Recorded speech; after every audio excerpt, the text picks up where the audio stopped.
WBUR Podcasts, Boston.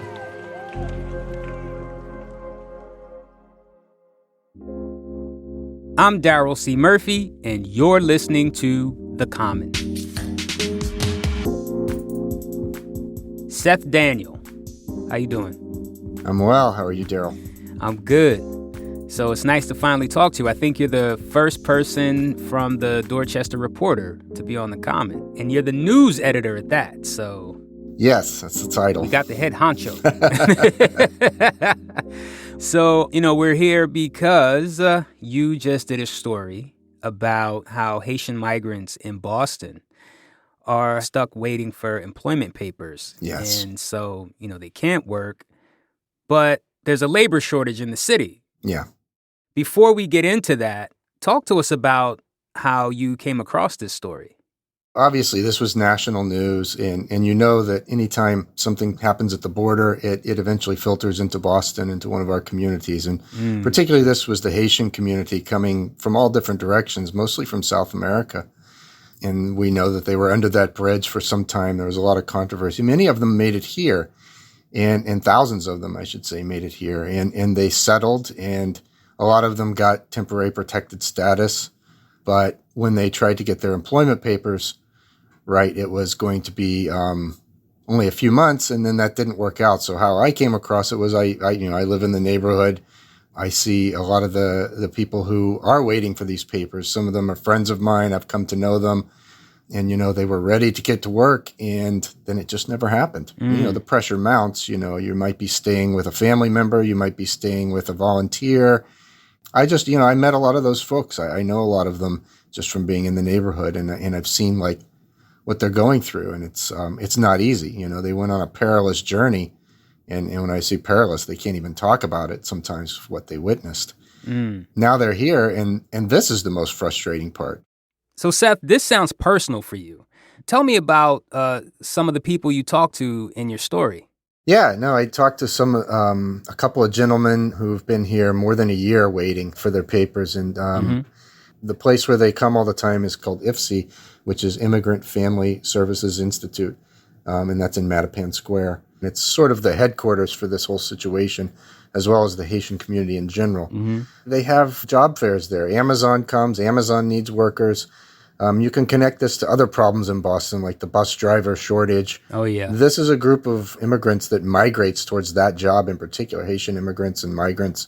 They fill the roles of bus monitors, bus drivers. Those shortages could be history if only there was a piece of paper saying these folks could work. So this is the frustration you see in the neighborhoods at IFSI.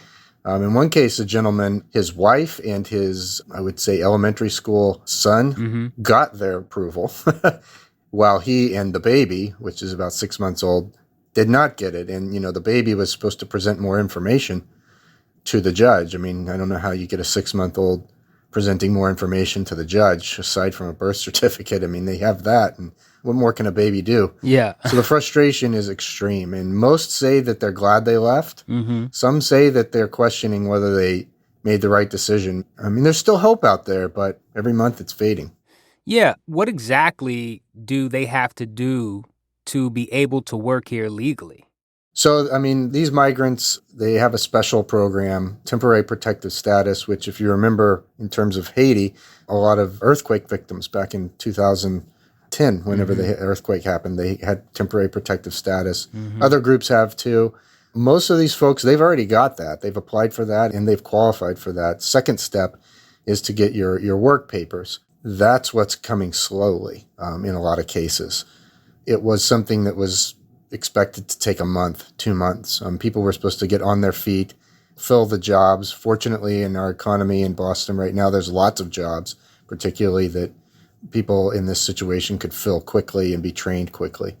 But it just hasn't happened. Those papers are supposed to come from the United States Customs and Immigration Service, so USCIS. They're blaming it on a backlog from the Trump administration and just their own worker shortages.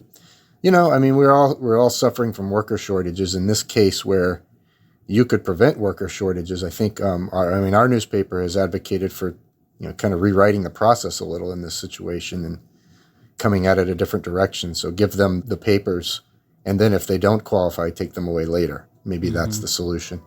There's lots of different things that could be done, but it seems like there's a lot of inaction right now. We're going to take a quick break, but we'll be right back.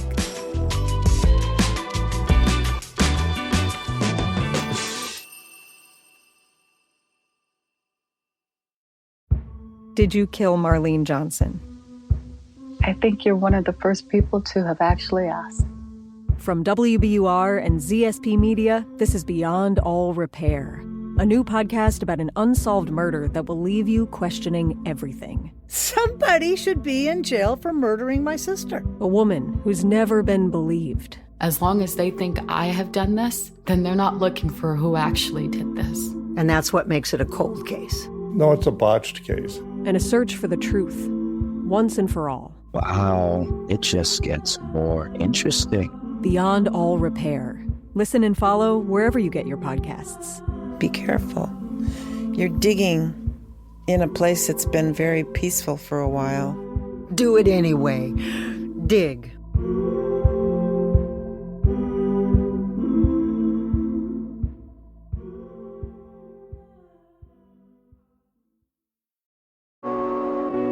And we're back. Do you have an estimate of the number of Haitian immigrants in Boston right now? They tend to come to Mattapan and Dorchester, a lot of them in Everett. That's where some established communities are. But frankly, the system that they're in, emergency housing is usually in hotels. So a lot of them are being placed in Methuen, on islands, and at hotels. Using hot plates to cook and having several kids, it's not a great existence. Worcester is other places that they've been going. Frankly, it's wherever these emergency hotels are located is where they are starting to show up. But the heart of the community is in Dorchester, Mattapan, Hyde Park, and a lot of that is folks who have volunteered. If they have an extra apartment, they've volunteered, and IFC signs the lease and the migrants live there.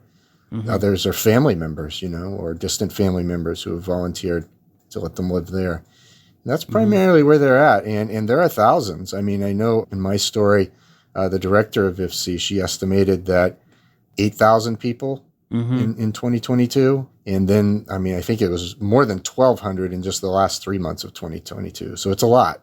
And this particular problem, where Haitian immigrants are having to wait a long time to get their working papers, is this a problem that's specific to them, or are there any other immigrant communities in this same situation? I think that it's specific to them. It is a special program, and it seems like they are one of the few groups that's encountering this delay for work papers. There's a lot of people who come and, they may not be under this program. They may be experiencing delays for other reasons. For the group of Haitians, it's a large number in Boston, and they are pretty particular in this problem. So it seems to be something that could be pinpointed and perhaps improved with a little attention from the federal government. Understood. And you've been touching on this, but I want to ask you explicitly, what do we as a community lose when these folks are not able to work legally? We lose a good part of the economy. We lose productive citizens who are ready to and excited to join the city of Boston and its residents and become, productive members. That's what they want. I want to be a productive member. I know that a lot of them are growing weary and they don't want to be living. One of them said, I don't want to be living off the government. I want to work. I can work. I get things done. That's what I do. And we lose that. When people come and they're excited, and they have a can-do attitude, a lot of things come from that. There's lots of innovations that come from people who are just like, I want to get things done and let's do it this way. And I think you are looking at losing, a vibrant workforce and one that can fill holes that we desperately need. Every day in my neighborhood, there's kids waiting for a bus that isn't coming, trying to go to school. Thousands of hours of schooling have been missed because of the bus shortages or inadequacies. So, they're not working legally, but they've been here for a long time. And I only reiterate legally because I guess there's a risk for companies to take them on. So folks don't want to jeopardize their ability to stay here, right? Right. But I wonder, how are they getting by in the meantime? I mean, they're being provided for by the government. And, that's not ideal. Sometimes it's in hotels. I mean, think of the cost of a hotel and you've been there a year. A lot of them are volunteering. So in preparation for working, IFC and some of the other human services organizations have lined up places where they can volunteer. In some cases, volunteering at the very place that they hope to work and be paid someday when the papers come through. So they are keeping themselves busy. They're learning English. They're doing all sorts of other training activities. A lot of them are being provided for by the communities. Myself, a lot of people I know, other people here at the newspaper have donated to IFC in clothing. In their basement, they have what you almost would describe as Filene's basement, but it's for Haitian migrants. It's clothing, it's, non-perishable food, it's technology that has been donated. And that's mainly how people are getting by. And it's, it's this limbo. We described it as limbo, and that's kind of where they're stuck. Are any state or elected officials doing anything about this? At the city council level, Ruth Z. Louis-Jean is very involved in this. She is an attorney as well, so she helps sometimes in the legal aspects. She's very close to that. I know that Ayanna Pressley has commented for our story. Yeah, I guess I should specify U.S. Representative Ayanna Pressley. Congresswoman, yes, that's right. Yeah. And she's aware of the problem, and I know she has asked USCIS to devote more resources to this problem. She also sits as a co-chair on the caucus in the House for matters involving Haiti. Senator Ed Markey's office is aware of it as well. But I don't know. No one has seemed to be able to move the needle. I don't know if it's red tape that's too thick to cut. I have no idea. But to this point, I haven't seen any movement. Well, Seth, thank you so much for bringing this to light for us. We talk a lot about the immigrant story and stuff, and sometimes I don't know if we mention Haiti enough. Right. Thank you so much. No, it's my pleasure. It was a great story to report on. That's news editor of the Dorchester Reporter, Seth Daniel. And that's our show for today. Thank you so much for listening to The Common. Make sure you hit us up on Instagram or Twitter at WBUR-The-Common, or send us an email at thecommon@wbur.org. I'm Daryl C. Murphy, and I'll talk to you tomorrow.